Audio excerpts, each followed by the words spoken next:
रायगड़ा जिला विष्णु कटक तहसिल अधीन ढेपागुड़ा निकटस्थ शिवप्रसाद बेहेरा जमी निया लगी प्राय 200 रु अधिक धान पकेट पड़ जाता देखा मिली जहाँकि से प्राय 15 रु 20 दिन धरी जमी रही धान अमल करते किंतु सरकार धान नेबा अवहेला जोगु जमी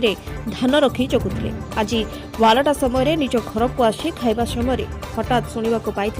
धान लिया लगी संगे संगे जमी को जाई देखा समय प्राय 200 पकेट अधिक धान पड़ी हो जाइए संगे संगे अग्निशम बाहिनी नंबर जोगाजोग करते अग्निशम आसी निया लगी समस्त धान एवं पाल को आयत्त करते सरकार अवहेला लगी चाषी हतसंत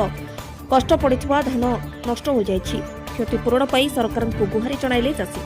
शिवप्रसाद बेहरा कौन मार्जित हो जामर आ सरकार उन्नयन मांगनी आमर यहाँ किए पाल लगेगा 300